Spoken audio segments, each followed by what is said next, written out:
Assalamualaikum warahmatullahi wabarakatuh. Selamat sejahtera. Kita sambung lagi kita punya kuliah kita pada minggu ini, iaitu dalam chapter 7.0 Introduction to Programming, dan kita akan masuk dua tajuk dalam chapter 7, Programming Paradigm, dan satu lagi ialah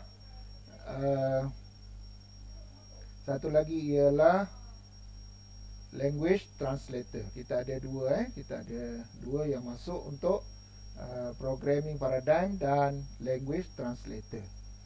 Jadi apa yang perlu kita lihat sekarang ialah chapter 7, para Programming Paradigm. Seperti mana yang kita tahu, Programming Paradigm ialah cara bagaimana untuk kita menyelesaikan masalah, the way to solve a problem, the way to solve a problem. This is programming paradigm. So at the end of the lesson, you should be to differentiate paradigm of programming language, procedure, object oriented, and a logic. So this is for programming paradigm, procedure, logic, and object oriented. Hanya tiga dalam paradigm, procedure, logic, and object oriented. Dalam semester 2 nanti kita akan belajar object oriented. Kita akan belajar yang object oriented ni, yang saya bulatkan ni. Ni kita akan belajar pada semester 2 nanti dalam tajuk Java program. Okay, now programming paradigm number 1 is procedure. Use procedure or a list of instruction to tell the computer what to do step by step. So this is procedure. You must follow step by step instruction. This is for procedure. Procedure programming released on procedure, also known routine or subroutine. They contain two series of computational steps. This means you must follow the step one by one to programming paradigm for procedure. Object oriented is computation carried out using object. An object contains both data and procedure that read and manipulate that data. An object represents a real person, place, event, or transaction. Bottom up approach. Okay. Sekarang kita perlu kenal ataupun tahu kalau procedure kena ikut step by step. For example, kita inginkan mengira pelajar matrikulasi. Jadi pelajar matrikulasi tinggal di asrama. Ada 6 blok asrama. Secara prosedur kita perlu mengira seorang demi seorang mengikut blok A, B, C sampailah F.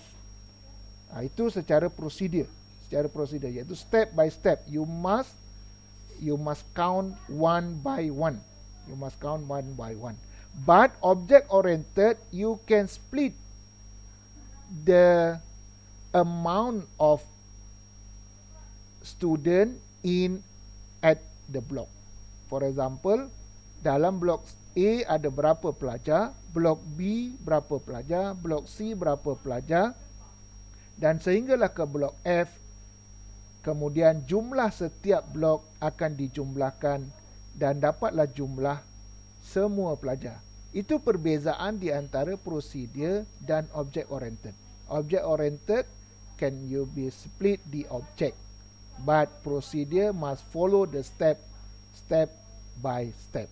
Alright, this is different between procedure and object oriented. But the paradigm of programming logic, program Statement express fact and rules about problem within a system. For formal logic, large utilized and artificial intelligence. That's mean AI. One facts have been established through a series of condition, statement, inference, engine carry out procedure or particular problem. So the logic mean mengikut pandangan mesin itu sama ada dia boleh menyelesaikan sesuatu masalah itu secara logik, okey. Jadi kita perlu ingat ini ialah 3 jenis paradigm: procedure, object oriented and logic. Dan ini ialah contoh-contoh di dalam procedure. Dalam procedure ini contoh dia yang saya bulatkan: Fortran, Basic, Pascal and C. Object oriented C++, C++, okay, C++, this is object oriented. Java, Perl and Python. And the logic is Prolog, ASP and Datalog. Ini selalu keluar di dalam PSPM. Give the example for paradigm language using by logic. Contoh Jadi anda kena ingat semua contoh setiap programming language dalam paradigm. Jadi ada 3 paradigm language, iaitu procedure, object oriented and logic. Jadi perlu diingat hanya itu saja untuk paradigm language. Apa dia paradigm? The way to solve a problem. This is a paradigm. Jadi anda perlu ingat paradigm language ini 3 perkara yang harus anda kenal pasti supaya kita tahu bagaimana untuk kita menyelesaikan masalah yang telah ada. Sebelum ini kita telah belajar SDLC, maka perlu kita ingat SDLC itu bertujuan untuk menyelesaikan masalah. Jadi kita masuk dalam chapter 7, iaitu dalam step SDLC kita ada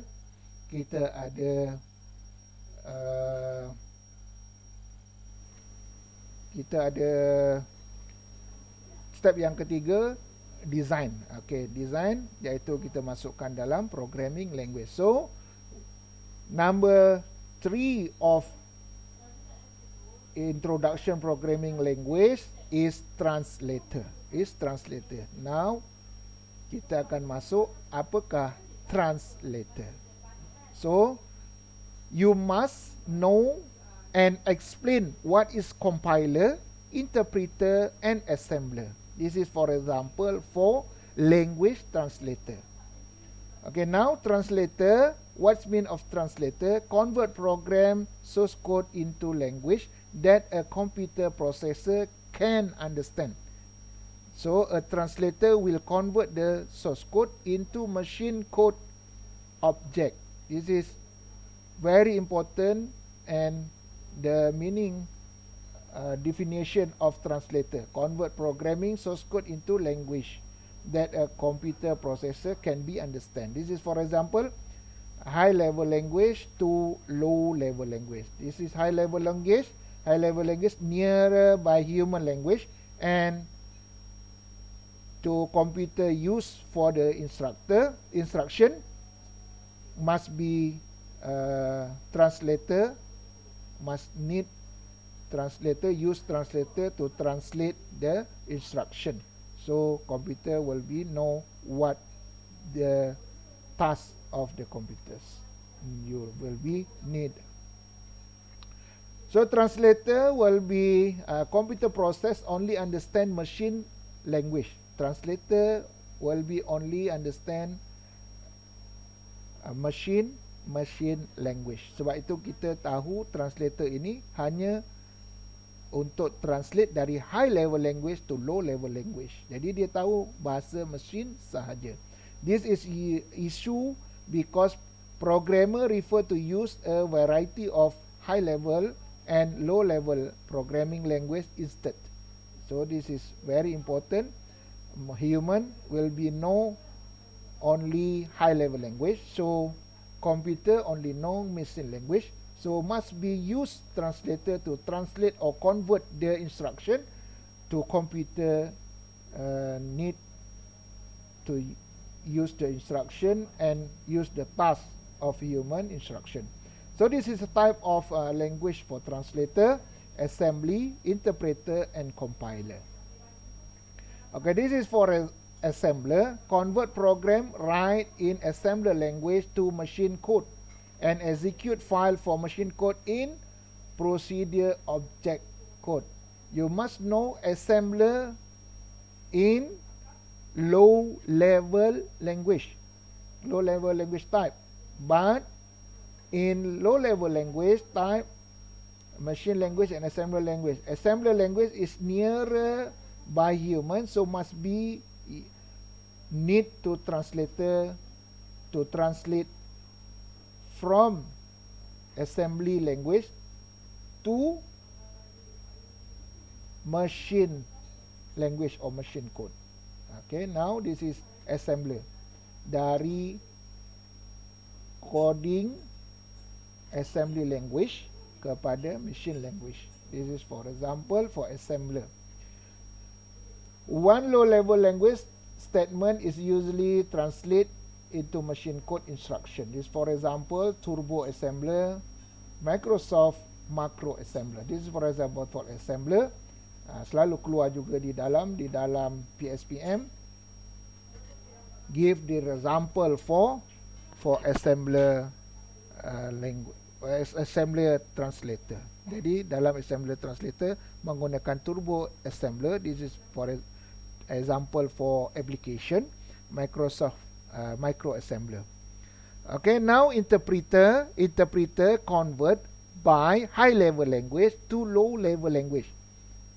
You must know interpreter is from high level language to low level language. Assembly language from low level language because assembler language in low level language.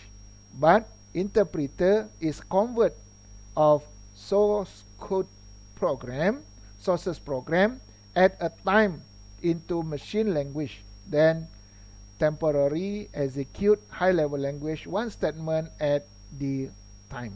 Ini very important. Very important. One statement. It is very important. One statement at the time. Hanya satu statement saja pada satu masa interpreter akan translate.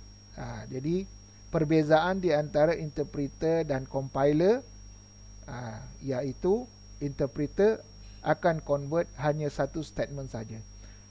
No execute for interpreter. No execute for interpreter. This is for only one statement and interpreter akan convert ataupun translate hanya satu statement saja. So interpreter error message produce immediately at the program stop at the point. Jadi dia akan dalam interpreter ini sebab dia hanya satu statement sahaja, maka this will be immediately give the message to human know the error of source code. The interpreter are often using during the development of program that make debug easier to each line of code and analyze the check before execute. Jadi dalam interpreter dia akan bertugas line by line. Okey, contoh kita ada 1, 2, 3, 4. Contoh kita ada 4 baris instruction. Ada 4 baris instruction. Ada 4 baris instruction.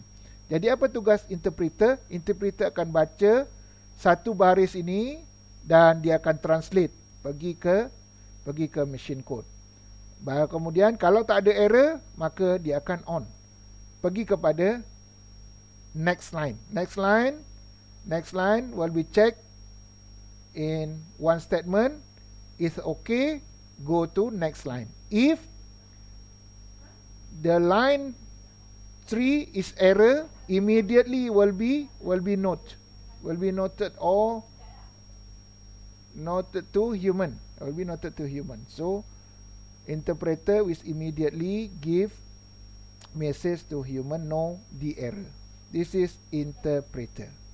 So interpreter, for example, basic, Liberty basic, Q basic, Ruby, Python. This is for example of interpreter application.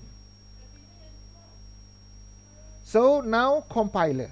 Compiler convert the entire sources program into machine language before execute it.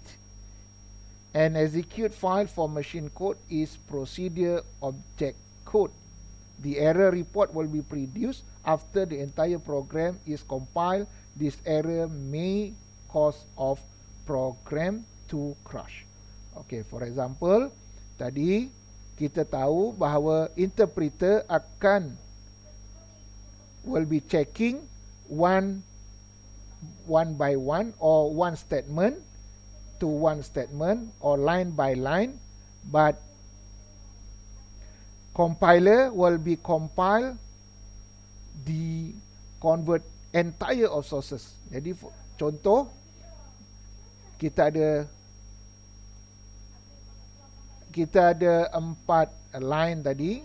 Okay, interpreter akan check line by line, tetapi compiler akan compile semua sekali ini untuk execute. Jadi compiler tugas dia adalah selepas interpreter will be checking one by one or will be translate one by one, line by line or one statement, the compiler will be compile the entire of source code. So from all of the source code will be compiled by compiler. This is for example C++, G++, Java, Ellipse. This is for example application for the compiler. So how will be translator used? By low level language, assembly language, go to assembler and machine code. This is low level assembly language. Must be know low level assembly language is abbreviation language, and assembler is a translator, translate to machine code, and compiler is entire high level language source code. Compile must be know compile all or entire of source code to machine code. This is compiler. And interpreter is one line of high level language and source level language interpret to output temporary. This is for example relation between translator. So high level language will be line by line checking by interpreter and then go to output to run the program, and compiler will be compile the entire of source code or syntax, compile to machine code, and then the assembler to come out from the interpreter and compiler to machine code. So this is a relation between a translator from interpreter, compiler, and assembler. So what will be know the type of language of translator. I hope you will be understand every task of assembler, interpreter, and compiler. Assembler translate from assembler language to machine, interpreter checking the error of one statement, and compiler will be compile the entire of source code.